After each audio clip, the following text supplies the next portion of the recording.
دو تین چیزیں آج کے اس آخری پروگرام میں آپ سے ضرور بات کرنا چاہوں گا. یہ مختصراً کہ آپ ذاتی طور پر چونکہ آپ معلمہ بھی رہی ہیں، تعلیم بھی دیتی رہی ہیں، اور تعلیم دیتی رہی ہیں بلکہ تعلیم دے رہی ہیں. ضروری نہیں کہ تعلیم کے لیے کوئی آپ کے پاس آئے، آپ کا گفتگو کرنا، آپ کا محفلوں میں شامل ہونا، محفلوں میں تقریر کرنا، یہ بھی ایک طرح سے سکھانے کا ہی ایک عمل ہوتا ہے. یہ فرمائیے کہ آپ من حیث المجموع، میں برطانیہ کی بات نہیں کرتا، من حیث المجموع پاکستان، بھارت یا اردو کی بستیوں کے تناظر میں اردو کے مستقبل کو کس طرح سے دیکھتی ہیں؟ اچھا، اس سے پہلے میں ایک جو نامکمل رہ گئی تھی بات کہ میں نے جو دوسرے لوگوں پر اسی میں ذکر آ جائے گا کہ یہاں پر کچھ لوگ ہیں، کچھ میں نے فرمائشی تبصرے نہیں کہوں گی، تاثرات کہوں گی کہ میں نے کچھ فرمائشی لکھے ہیں، اور کچھ تو اس کا بھی میں نے یہ کیا کہ جتنی چیزیں چھپ چکی تھیں اور جو چھپی بھی نہیں تھی لوگوں کے بارے میں، ان کو بھی میں نے کتابی شکل دی. اس کا ذکر نہیں کیا گیا، یعنی آپ نے پوچھا تھا تو میں بتا دوں کہ 2 کتابیں بانوں کے مضامین حصہ اوپر، اور اس کے بعد میرے پاس جو اور مضامین اکٹھا ہو گئے تھے تو حصہ 2 بانوں کے مضامین میں نے شائع کروائی، جو بھی 3-4 سال پہلے آئی. اب میرا یہ خیال ہے کہ اور میرے پاس، کیونکہ آپ کو پتا ہے کہ فرمائشیں بہت آتی ہیں، کتابیں بھی آتی ہیں، تو میں یہ سوچتی ہوں کہ جب میں کسی کے بارے میں لکھ رہی ہوں تو خالی کسی پرواز میں یا ساحل میں یا صدا میں یا رسالے میں تو شائع ہو ہی جاتی ہیں، کیوں نہ میں ان کو اکٹھا کر کے ایک مجموعی، تاکہ جس کے اوپر لکھا ہے اس کے پاس بھی ایک ریکارڈ رہے اور میرے پاس بھی اپنا ایک جمع ہو جائے. کیونکہ یہ چیزیں جو بکھری ہوئی چیزیں ہوتی ہیں نا، موتیوں کی طرح بکھر جاتی ہیں، انہیں ہمارے بچے نہیں سمیٹ پائیں گے. اگر کتاب ہوگی تو کم از کم میرے بچے نہ صحیح، میرا کوئی رشتہ دار یا کوئی بھی کبھی ریسرچ کرے اردو کے سلسلے میں، تو ہو سکتا ہے یہ کتاب اس کے لیے کام آ جائے. حالانکہ کتابیں بیچنے کا سلسلہ یہاں نہیں ہے، کوئی آپ کی کتاب نہیں خریدتا ہے. میری تو سب کتابیں میں نے توقع کی ہے کہ کوئی کتاب خریدے، اور مگر میں نے یہ ضرور کہا ہے کہ میں آپ کو شیلف پہ لگانے کے لیے نہیں دے رہی ہوں، دوسروں کو متاثر کرنے کو.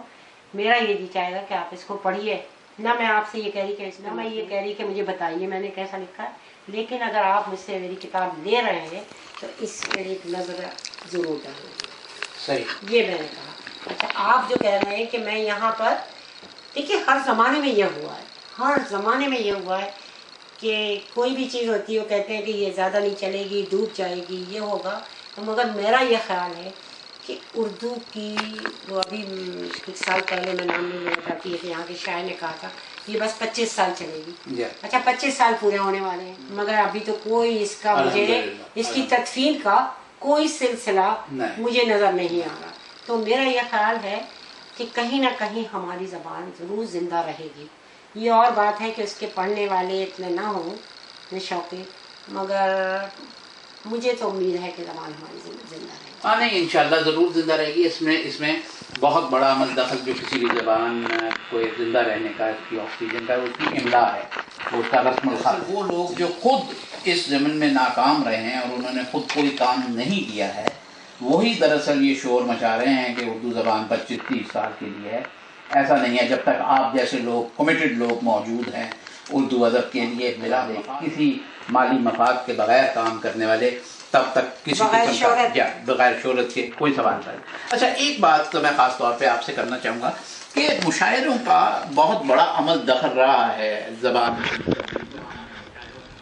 جو صورت ہے کسی اور زبان میں شاید ہمیں نظر نہیں آتی. ہندی میں بھی ہے، اور وہ میرا خیال ہے کوئی اردو کی مستعار صورت ہے. یہ فرمائیے، یہ جو آج کے مشاعرے ہیں، اور خاص طور پر مغربی ممالک میں، اور مغربی ممالک میں بھی خاص طور پر یورپ میں، اور یورپ میں بھی خاص طور پر برطانیہ کے، ان مشاعروں کی کیا کیفیت بن گئی ہے؟ کیا یہ اردو ادب کی ترقی میں، ترویج میں کوئی کام کر رہے ہیں، یا یہ فقط ایک جمگٹھا ہے لوگوں کا اپنی کتھارسس کرنے کا؟ تقریب کچھ تو بہر ملاقات چاہیے. اصل بات یہ ہے کہ میرا مسئلہ ہے کہ ہر شخص بنا ہے شعر کا فنکار. دیکھیے گرنے کو ہے ادب کی یہ دیوار، دیکھیے اور دشتے ادب کی راہ کو دشوار، دیکھیے کشتی کو اپنی ڈوبتے منجھار، دیکھیے. اور آتا نہ ہو، مجھے سارے اشعار تو یاد نہیں ہیں. ایک شعر ہے کہ آتا نہ ہو یقین گر میری بات کا، میں نے اس سے پہلے کسی کی اس پہ کہا ہے ترنم پہ، حالانکہ میں بھی ترنم، کہ آتا نہ ہو یقین گر میری بات کا، جا کر اٹھا کے آج کا اخبار دیکھیے، اور آتا نہیں ہے بانوں کو شیریں زباں کا فن، یہ میں سچ بول رہی ہوں کہ آتا نہیں ہے، کیونکہ ہم سے اچھے اچھے، جیسے سائر نے کہا تھا کہ مجھ سے بہتر لکھنے والے، مجھ سے بہتر پڑھنے والے آئیں گے، آ کر چلے بھی جائیں گے اور چلے بھی گئے، تو وہی میں اپنے لیے بھی کہوں گی کہ آتا نہیں ہے بانوں کو شیریں زباں کا فن، شعروں پہ دھنتے سر انہیں ہر بار دیکھیں۔ شعروں پہ سر دھننے والے لوگ اس لیے بھی موجود ہیں کیونکہ شاعری کا موسیقی سے بہت بڑا تعلق ہے، اور جب گانے ہیں تو وہ تو ظاہر شاعری ہوتی ہے نا، تو بندی بھی ہوتی ہے، الٹے سیدھے جو آج کل آ رہے ہیں، لیکن میرا یہ خیال ہے کہ اردو زبان مجھے مایوسی بالکل نہیں ہے۔ لیکن یہ جو میں آج کے مشاعروں کی بات یہ کر رہی ہوں، مشاعروں کا مسئلہ یہ ہے کہ آپ مشاعروں دیکھیے، ہمیشہ سے یہ ہوا ہے، لوگ آتے تھے الٹی سیدھے کلام سناتے تھے، کچھ لوگ تو ایسا کرتے تھے کہ شاعر سامنے بیٹھا اسی کا کلام کھڑے ہو کے سنا دیا۔ میرے ساتھ یہ ہوا ہے کہ میں نظامت کر رہی ہوں، ایک صاحب نے میرا مطلب پڑھا وہیں، اور میں نے یہ 5-6 سال کی بات ہے، تو میں نے کہا ارے یہ تو میرا مطلب پڑھنا ہے آپ، کہنے لگا تو کیا ہوا، مجھے یہ آپ کا شعر اچھا لگا، میں نے اپنا مطلب بنا لیا، یعنی میں نظامت کر رہی ہوں، مجھے یہ جواب دیا، اور اس کے بعد انہوں نے اپنے، اور معلوم نہیں وہ بعد میں جو اشعار تھے وہ انہوں نے کہاں سے چرائے تھے۔ تو وہی آپ بات کر رہے ہیں کہ اصل بات کیا ہے، انسان چاہتا ہے، دیکھیے ہم سب لوگ چاہتے ہیں کہ میں اپنے لیے اپنے آپ کو سب سے زیادہ اہم دنیا میں سمجھتی ہوں، تو میں چاہتی ہوں کہ لوگ بھی مجھے اہم سمجھیں، اور اس شہرت کی اس قطار میں فنکار دیکھیے کہ شہرت کے چکر میں کہ ہم کسی طرح اسٹیج پہ پہنچ جائیں، چاہے ہم بک کر رہے ہیں، چاہے ہم ایکسپوز ہو رہے ہیں، چاہے ہمارا ظاہر جتنا آپ بولیں گے آپ کی اصلیت سامنے آئے گی، صرف شوق ہے اپنے آپ کو نمایاں کرنے کا۔ اس وجہ سے یہ مشاعرے جو ہے نا، یہ ناکام تو نہیں ہو رہے ہیں، میں ناکام تو نہیں کہوں گی، مگر اصلی بات یہ ہے کہ اب میں مشاعروں میں زیادہ جانا پسند نہیں کرتی، اب میں نام نہیں لیتی، ایک اور مشاعرہ بھی آنے والا ہے، میں اس میں ان کو بتایا نہیں ہے، مگر میں وہاں نہیں جا رہی ہوں، اس لیے کہ میں کہتی ہوں ایک شعر تو ہم ایسا سنیں کہ جو ہمارے ساتھ ساتھ سائے کی طرح گھر آئے۔ بہت اچھی بات، بہت اچھی بات آپ نے کی۔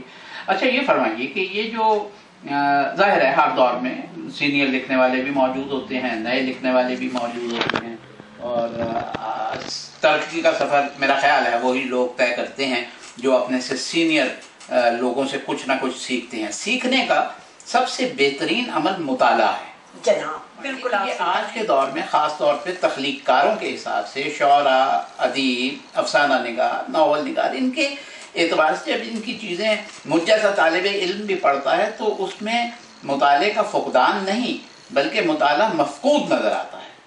تو اب اس کو کس طرح سے پاٹا جائے اس خلیج کو؟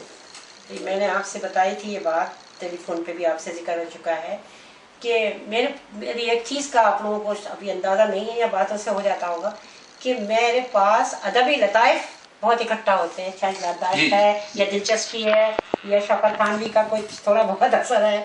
آپ یہ بتائیے، میں نے آپ کو 2 باتیں بتائے تھے کہ ایک صاحبہ سے میں نے کہا، انہوں نے مجھے اپنی کتاب دی، میری تلاش میں تھی، میرے پر مضمون لکھ دے، میرے پر مضمون لکھ دے، کسی نے کہا ہوگا کہ بانو لکھ دیتی ہیں آرام سے، انہوں نے مجھے کتاب دی، میں نے پڑھی، رکھ دی اٹھا کے، ایک رات میں پڑھا۔ ان کا فون آیا تو انہوں نے کہا کہ آپ کو کیسی لگی؟ میں نے کہا وہ کتابت بڑی اچھی تھی، اور بہت اس کا ٹائٹل بھی بڑا اچھا ہے، خوبصورت چھپی ہے، کافی اشعار ہیں، کہیں کہیں آپ نے صرف ایک شعر ایک صفحے پہ لکھ دیا ہے، تو کہ نہیں آپ کیسی لگی آپ کو؟ میں نے کہا دیکھیے آپ کو ایک مشورہ دوں گی، مجھے معلوم ہو گیا کہ وہ مجھ سے کچھ لکھوانا چاہتی ہے، میں نے کہا ایک مشورہ یہ دوں گی کہ آپ اپنے ہم اثر شعراء کو پڑھیے اور اپنے روایتی شعراء کو پڑھیے، اور جتنا آپ کا مطالعہ ہوگا آپ اس سے کچھ نہ کچھ سیکھیں گی، لاشعوری طور پہ آپ کے ذہن میں کوئی بات چلی جائے گی جس سے آپ کی تخلیق پہ ضرور اثر پڑے گا، آپ کو اندازہ نہیں ہوگا لیکن پڑے گا۔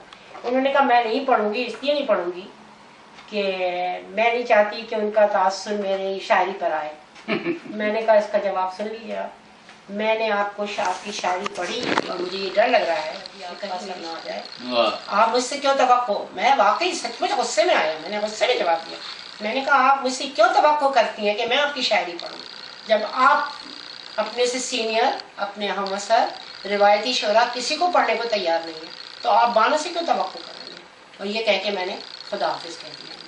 تو یہ میں آپ کو بتانا چاہ رہی ہوں کہ لوگ پڑھنے کو تیار نہیں ہیں، وہ سوچتے ہیں کہ ہم، ایک صاحبہ نے کہا جو بہت سینئر یہاں کی لکھنے والی تھی، اب دنیا میں نہیں ہے، میں نے ان سے پوچھا وہ ایک کتاب آئی ہے آپ نے پڑھی، وہ آئی ہے وہ پڑھی؟ انہوں نے کہا نہیں بانو ہمیں فرصت نہیں، ہم فرصت نہیں۔ میں نے کہا کیوں؟ ان کا لکھنے کی وجہ سے۔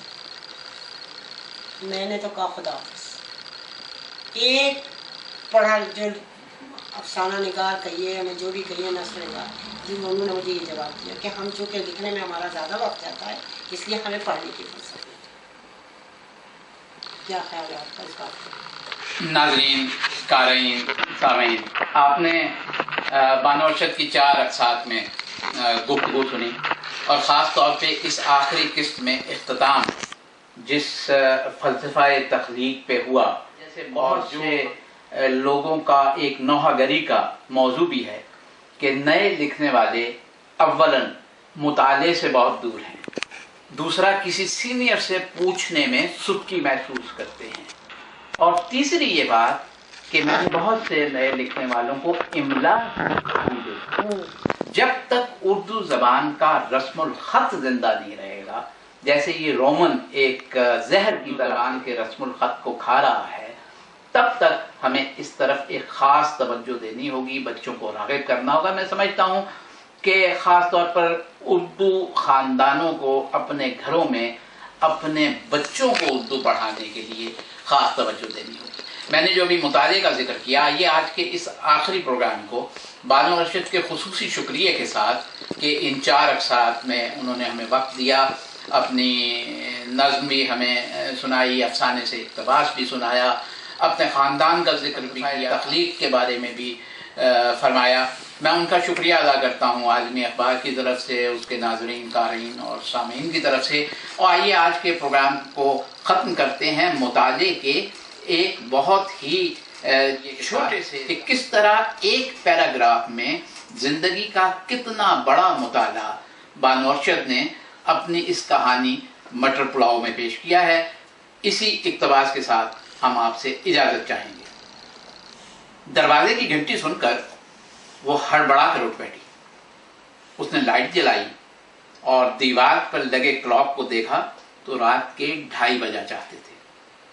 اتنی رات گئے کون ہو سکتا ہے؟ کیا دروازہ کھولنا دانش مندی ہوگی؟ برابر والے کمرے میں اس کے 2 کرایہ دار یورپین لڑکیاں سو رہی، مگر اس متواتر گھنٹیوں کی آواز نے اس بات پر مجبور کر دیا کہ وہ نیچے جا کر یہ ضرور معلوم کرے کہ دروازے پر کون ہے۔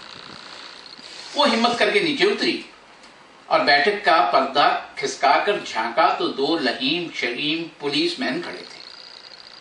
عذرا نے دروازہ کھولا۔ پولیس والے کہنے لگے، ڈرو نہیں، کیا تم مسز مارٹن ہو؟ نہیں، میں تو مارٹن اسکاٹ۔ عذرا نے سہمی سہمی آواز میں جواب دیا، وہ اوپر کے باکس روم میں رہتا ہے مگر آج ابھی تک آیا نہیں ہے۔ ویکینڈ پر وہ دیر سے آتا ہے، کبھی کبھی وہ شیفیلڈ بھی چلا جاتا ہے اپنی فیملی سے ملنے۔ کیا تمہارے پاس اس کے شیفیلڈ کے رشتہ داروں کا ٹیلی فون نمبر یا پتہ ہے؟ پولیس والے نے پوچھا۔ نہیں، کیوں چاہیے آپ کو؟ عذرا نے پریشان ہو کر پوچھا۔ بات یہ ہے کہ ابھی 8 گھنٹہ پہلے اس کا ایک بہت ہی سیریس ایکسیڈنٹ ہو گیا ہے۔ یہ مٹر پلاؤ سے اقتباس تھا۔